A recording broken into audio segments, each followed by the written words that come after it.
Welcome back to another knowledge. In this one, I'm just taking a look at Julius Caesar. The character of Julius Caesar from history, right? Because I was watching some garbage video the other day on YouTube, right? And they were basically what we're talking about was the Bible's fake, and Julius Caesar was really Jesus Christ, and Julius Caesar wrote the Bible and all this, right? But if we take a close examination of the Julius Caesar, you'll find that didn't even exist. His character didn't even exist. We couldn't have wrote the Bible and all this, or been the inspiration for Jesus Christ. See?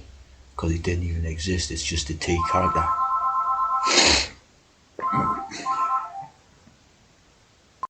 No, the greatest evidence for this being the case, right, is Julius Caesar being a fake character, right, is this, which is basically Shakespeare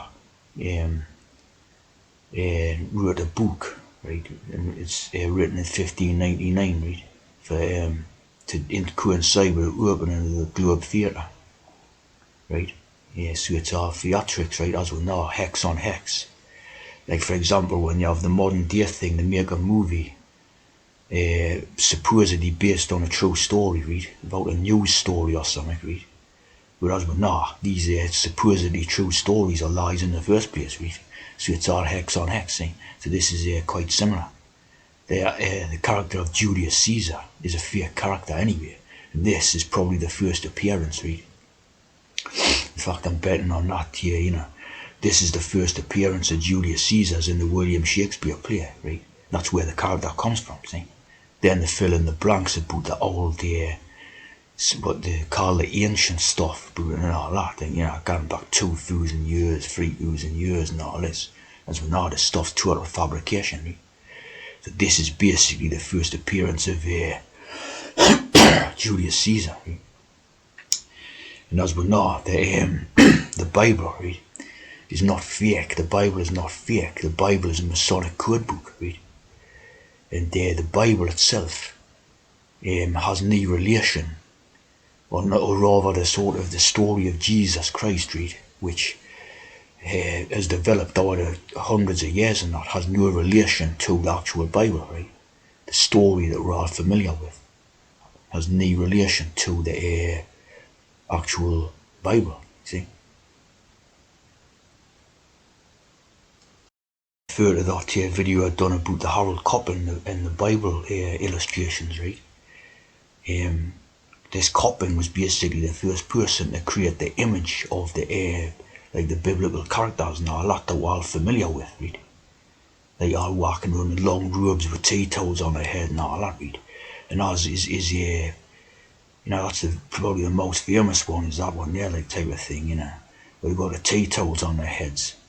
And as we know, this is what was written in the story of the Harold Coppin and that, was he was basically taking the pill and including his wife's tea towels in the illustration. So that's went a long way to formulating the imagery of the times what you're familiar with in your mind and that thing. When you think of like the story of Jesus and all this stuff, right? Just like this, you see what I mean? Tea towels and sheets type of look, So we're all familiar with that, right? And this particular story of Jesus didn't come about for about 200 to 300 years after the Bible was initially published, obviously in 1611, right? Remember, Shakespeare was around about the same time, 1600, right? So basically, again, it's my betting, right, that the Bible stems from that period, that same period, the Shakespearean period, the Elizabethan period, and the King James period, the Jacobean and the Elizabethan, type of periods. And basically, I would say that the Bible was written in English, like first and foremost, right? They say that it was translated from Hebrew and Greek and Latin and all this, right? But if you take into account the actual information available, right, evidence, you see that it was most likely written in the medieval language of the time, right? So when you get your early Bibles, they're all written in that sort of medieval English language, right? of course, if you get modern Bibles, they're more translated into a more modern English language, right? And as we know, right, the ancient Hebrew language is basically modern as hell, right? It's basically dating from probably the 18th century, never mind the 17th, right? The Hebrew language, right? But you have the Latin also appears to be a lot more modern than what they make on, right? Because if you look at the Latin language, right, they're still teaching it to this very day, right, in public schools, English public schools, right? In English public schools are these sort of, these very elite fee-paying schools, right? If you didn't know what an English public school is, right, because a public school in America or Australia or Canada or something is different. If public school means a school for the public, right, but the English public school system means they're very opposite. It's very private. It's very it's only for those with the money and the wealth to pay for it, right? And they basically call it that because the people who are training there go on to deal with the members of the public, right? So they become politicians and actors and like Shakespearean actors, and pop stars and all that. So they're dealing with the members of the public, see? So it's a different tier thing, see? Basically, you have your Bible stemming from this background, this elitist background, as they call it, right? Just type in there English public schools in Latin, right? And you get this Latin have been introduced to 40 state secondaries, right? Elitist, right? So remember that, basically at this point they've basically done away with a lot of naturals out of the system. And they're going over to all tea drinkers. So they're basically reintroducing Latin into way for the poorer people, right? Which in the past wasn't the case, Latin. So it's my betting again that there's a word ancient, right? It's my betting again that Latin is also similar to Hebrew. Not quite as recent, but it's another modernistic type of code language which they developed much after English in the other languages, right? So the actual Bible was written in medieval English first. Of course, to say it was written in Hebrew and all this, it doesn't correspond, because the Hebrew came last. So the Bible must have been written in that medievalist English, see? Of course, they teach Latin traditionally in the Eton and all that places, see? Latin, Greek and Hebrew is your free sort of special code languages of Freemasonry, right? What language was Bible written in? You get Hebrew, right? Like I say, this can't be the case because the different codes prove that this is the latest language to be developed. Probably, like I say, not even until 1800s, never mind 1700s, right? And that says it all, the James Bible, right? And of course, look at that, just over 3 million letters, or about 73% of the text. See what I mean? You can't get away from it, kind of this code in that. So of course, right? That's what I'm saying, that this book was actually written in the medieval English, just like if you pick up an oldish copy of it, it's written in medieval English. Very Shakespearean in its style of its writing, and that's it, because that's what the writing was at that time, in about 1600s and that. The Shakespeare, see? Jerome, right? Like Jeremy. So it's James again, right? Why do it's all garbage, see? It's all different codes and that, see? To give rise to that overall hex.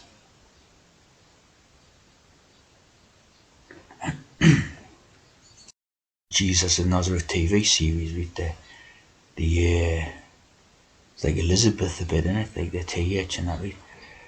And of course, to get to this point where they've created this series, right, they had to go through all the, like I said, evolved over 200 or 300 years, right, from them Coppins illustrations, right. Then they started making biblical epics as soon as they could make movies and that, which was around about 1900s. started 1900s, started making these biblical movies, right?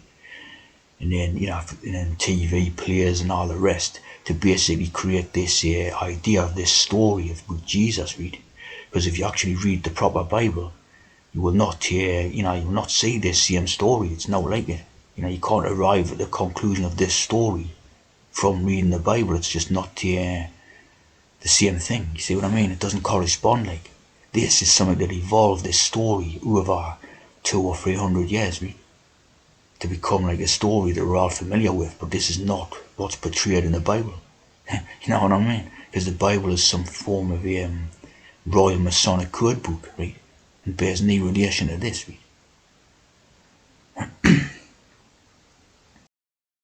Yeah, the Gallic Wars, right? Julius Caesar is very much to do with the Gallic Wars. The Gallic Wars, know what the Galli is? The Cybele and the Galli and the eunuchs and all the rest, right? So again, this is just another code. They use that code to this very day, right? They put the Galli. Know what the Galli is? Yeah, it's all to do with this stuff, right? Of course, the battle in 5 and 2 for 7, right? The Gallic Wars. So it's, again, it's all a code and that. To do with tea drinking and eunuchry and that. But here, right? Ancient literary genre. Now, how ancient is, right? Called the Caesar Gospels. You know what I mean? The Caesar Gospels.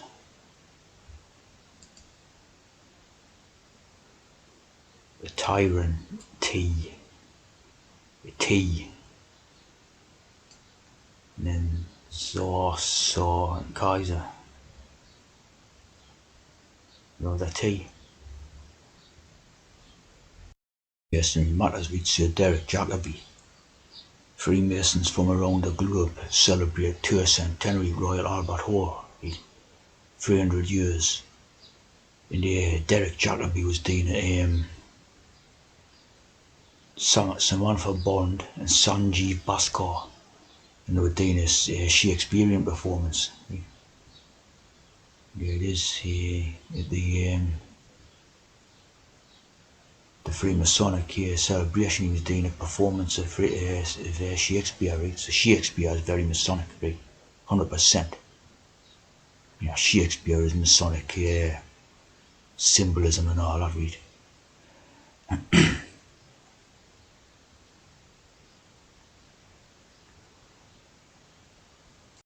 And Dr. Derek Jacobi, best known for Hamlet, of course. James, right, is Hamlet. Right? And of course, Jacobi is James and all, isn't it? Jacobus, the Jacobean period. See, as you can see, it's all Masonic, all this stuff, right, all the way. And of course, I love Shakespeare, all of it.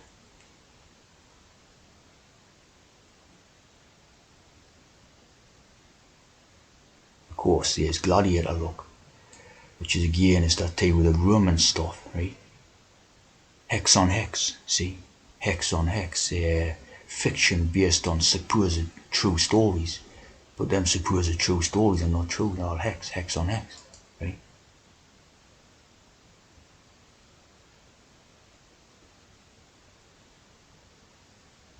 Richard II.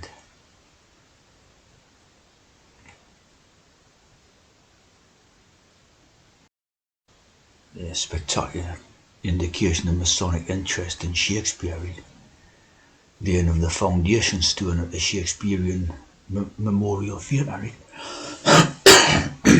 600 Masons. I love 6, of course, right? So yeah, maybe even Shakespeare may not have existed as a single book or whatever, The books may have been written by a team of writers or whatever, like what they do on productions today. Like if you look at like a movie, it's like several writers and directors and lighting people and everything. You know what I mean? So it's a team effort. And of course, this stuff may have been a team effort as well. Like would have like one sort of character as the frontispiece for it, like very Masonic.